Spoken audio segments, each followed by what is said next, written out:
So, we're really out here watching Korean politicians bend over backwards to protect a K-pop group like they're some kind of national treasure, huh?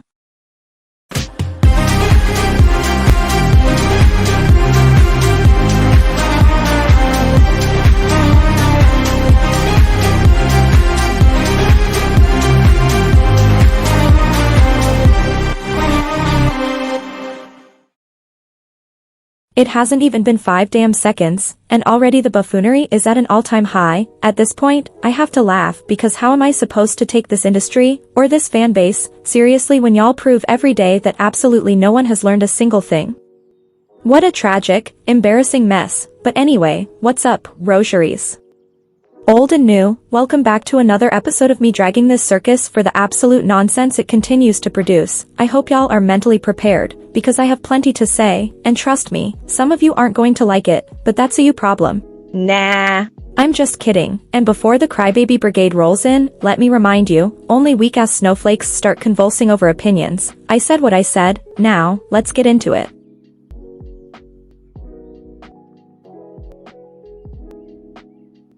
So, we're really out here watching Korean politicians bend over backwards to protect a K-pop group like they're some kind of national treasure, huh? What's next? Giving New Jeans diplomatic immunity, printing their faces on the 10,001 bill, because at this point, the favoritism is so blatant, they might as well rewrite the laws to say, if you're in New Jeans, none of this applies to you, and the worst part is that these girls know it. They know their fans will come up with every excuse in the book, they're just kids, they didn't know any better. Oh, please. I'll give Hyun a pass because she's a minor, but the rest, grown enough to reap the benefits of the industry, so grown enough to deal with the consequences when they mess up. Hanny, for example, how did this girl not considered an illegal immigrant? She refused to renew her visa with Odair, but somehow, she's still just chilling in Korea, like the rules don't apply to her. If this were any other idol, they'd be deported so fast, they wouldn't even have time to say, get up, but no, instead of accountability, they get grace, protection, and special treatment, while actual mistreated idols had to claw their way out of hell just to get a fraction of the justice. And let's not even get into how smug they've been acting through all of this. Why wouldn't they? Their creepy uncle fan base and powerful industry connections are ready to clean up any mess they make. Meanwhile, other idols had to fight for their careers, prove their cases to get freedom from their companies. If New Jeans walks away from this completely unscathed, we might as well shred every contract in K-pop, because clearly, rules don't apply to everyone. But hey, money and power have always protected the wrong people, so I don't know why I expected anything different. My bad for believing in basic fairness.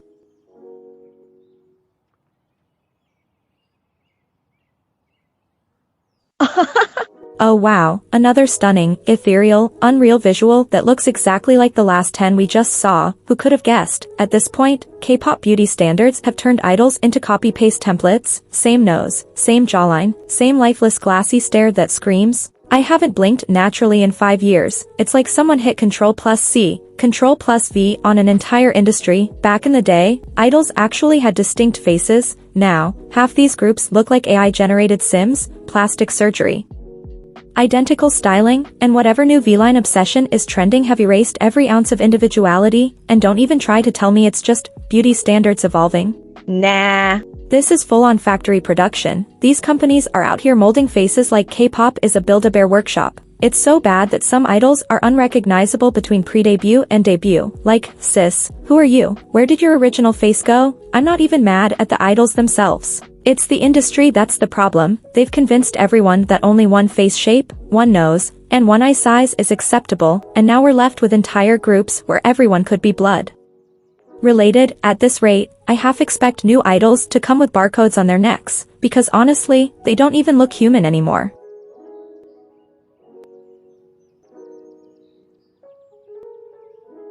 Oh, you thought your fave was the only idol allowed to shine? How cute. Some fans out here acting like there's only one spotlight in K-pop and everyone else should just stay in the dark, quietly clapping in the background. How dare a new group get any attention? They're threatening the pure sanctity of my fave's dominance. Like, what is this, idol Hunger Games? The way some of y'all act, you'd think there's a limited amount of success to go around. If they rise, that means my group has to fall, when there's enough room for everyone. But apparently some fandoms missed that memo because they're out here trying to hold everyone back just so their group stays #1 in their delusional little bubble. It's like, okay, I get it. You're emotionally invested in your group and you don't want them to lose relevance. But why are you acting like it's a zero-sum game? Why does every new idol have to be a threat? Do you think if someone else gets popular, your fave's career will suddenly be erased from history? It's sad and toxic when a fandom can't celebrate success in general because they're so scared their idol will somehow get knocked off the throne when there's no crown to steal. So maybe, just maybe, let others rise too without screaming that the sky is falling.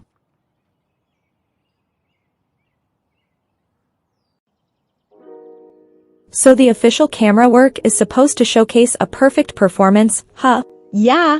Right? You're telling me Net, Inkageo, Music Bank, etc., the so-called professionals, are out here ruining some of the best performances because they can't seem to hold a camera still for 5 seconds. You had one job. Meanwhile, fans with a $200 camera and the willpower of 1,000 suns are out here creating better fan cams than the networks could ever dream of. How is it that fans are catching every single move, facial expression, and angle while the official cams are busy zooming in on the random light fixture or some poor stagehand? The way these big networks keep messing it up is beyond me. Constantly zooming out so I can see how beautiful the crowd and stage looks when all I want is to watch the performance, or far away fan cams where I can barely see the idols. Could literally shoot a better fan cam with my phone's front camera on a bad day. Honestly, we should just hire the fans at this point. They already have better equipment, more passion, and the skills to actually show us what's going on without making us feel like we're watching a Netflix documentary on shaky cam. Can you imagine how much better music shows would be if the people actually paying attention were behind the camera instead of these out-of-touch execs? I'm just saying, if the fans can do it, then maybe it's time for the pros to hand over the reins. Clearly, they're not qualified for the job.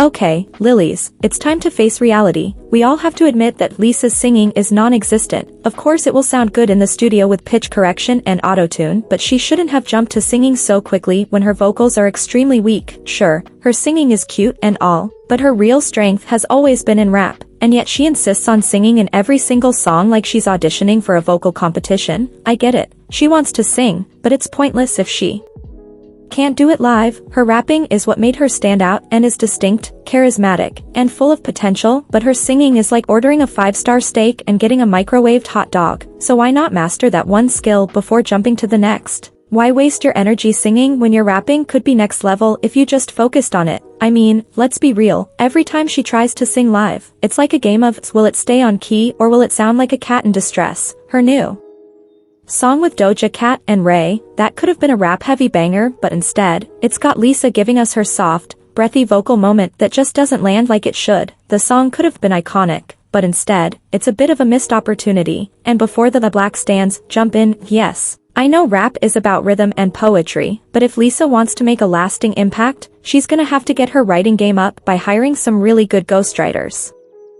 Yes, I'm aware she would get clowned for having ghostwriters, and I know, but that's not real rap. But if the music slaps, I don't think the backlash would be that intense. Let her learn from the best, get her confidence up, and then she can write her own fire bars when she's ready. I mean, it's a lot better than having another Lisa can you teach me Japanese? I said, hi. Look, I'm just saying, Lisa's gotta make smarter choices if she wants to keep thriving, or I'm just another idiot who doesn't know what she's talking about. But let me know what you guys think of this.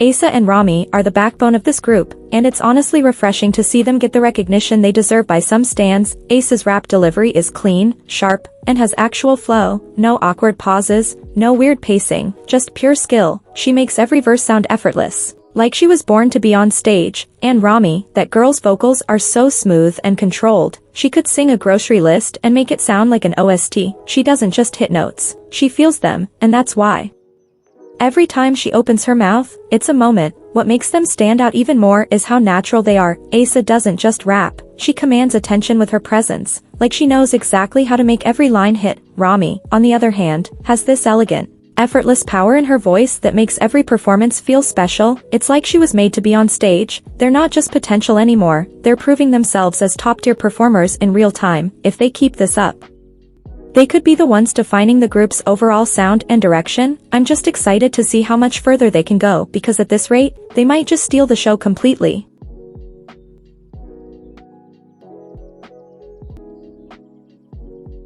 I know, I've been over here praising attitude in the last video, but after a few more listens, I've come to a very painful conclusion. They should have promoted TKO instead. Yes, I know that sounds like the ultimate 180, but hear me out. TKO is an absolute banger that could have taken over the entire planet if given the chance. This song is like a hit wrapped in a hit with a side of catchy. From the intro to the verses to the rap parts, every single moment is just begging to be blasted on repeat, and that chorus, don't even get me started, it's too good. It sticks in your head like glue and doesn't let go. Like, why didn't they go harder with this track? TKO had all the potential to have a killer dance break. Like, we're talking about some real fire choreography here. The performances could have been iconic, imagine the stages, but nope, instead, they're like, let's push attitude, which, don't get me wrong, I still bop to, but it's not giving what TKO could have given, seriously. If Starship had just committed to this, TKO could have been the track to take over. I mean, I could be wrong and Starship Entertainment made the right choice and chose attitude, but let me hear what you guys think.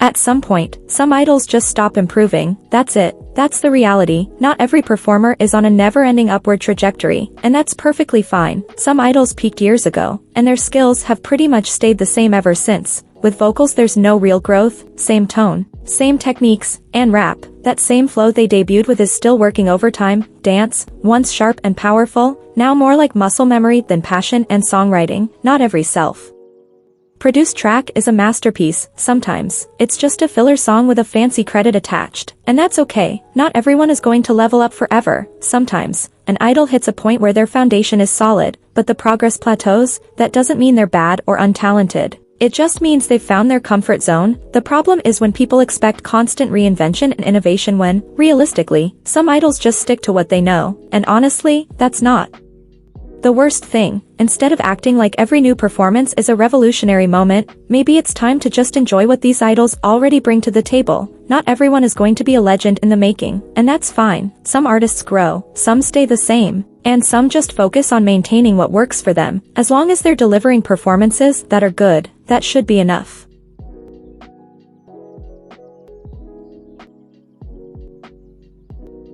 So Ahayan really woke up one day and decided to throw all her progress out the window and return to her old ways of over-dancing like she's battling an exorcism on stage. I thought we were past this. I thought she listened to the criticism, took notes, and improved. But no, here she is again, flailing like a malfunctioning wind-up toy, throwing off the entire group's synchronization. I need someone to sit her down immediately and explain that energy does not equal quality. You can be powerful, you can be expressive, but you do not need to look like you're fighting off a swarm of invisible bees while doing it. This is not a supernatural horror movie. There is no demon to defeat. The only thing that needs to be exorcised is this chaotic dancing style. And don't even get me started on her stage presence. If one member is going rogue, the whole group suffers. Instead of looking cohesive, they now look like a disorganized flash mob. She's literally making the rest of them look stiff just because she's out here moving like she's on fast forward. Look, I still like Ahayan, and she has tons of potential, but if she wants to keep up, extra training is a must, because this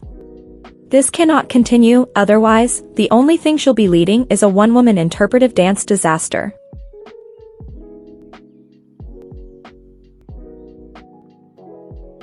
Wonyoung is not the problem, the absolutely unhinged obsession with her is. I swear, this girl could blink too fast, and suddenly, there's a full-blown debate on whether she disrespected gravity. Now, we've reached a new level of delusion where people are actually mad that she didn't drop everything in her insanely packed schedule to attend a wake. Are you serious? First off, my deepest condolences to Hanul's family. This was an absolutely tragic situation, and the father's request for Wonyoung to attend his daughter's wake was completely understandable. He was just hoping for a small comfort in a heartbreaking moment, but netizens, oh no, they took that as a personal mission to bully Wonyoung into showing up, as if she's legally required to fulfill every fan's request. The entitlement is off the charts. The man himself even acknowledged that she's busy, yet somehow, internet weirdos are demanding that she move heaven and earth like she doesn't have actual commitments. Let's not forget that I've already sent a condolence wreath, which, by the way, is a respectful and standard gesture, but apparently, that's not enough for the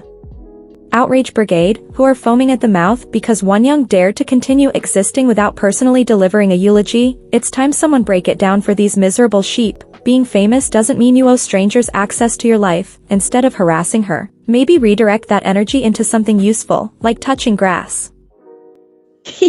And that's it for this video. If you made it this far without throwing a tantrum, congratulations, you're not a complete lost cause, but for the love of everything good in this world, these are just opinions, so if you're foaming at the mouth, crying, throwing up, and writing an essay in the comments about how wrong, useless, and pathetic I am, take a deep breath, lie down, and relax. If you actually have a functioning sense of humor and enjoy content like this, then do the bare minimum, like the video, subscribe, hit that notification bell, rosaries. I'll see you guys next time, unless K-pop implodes before then, which honestly, wouldn't surprise me at this point. Bye!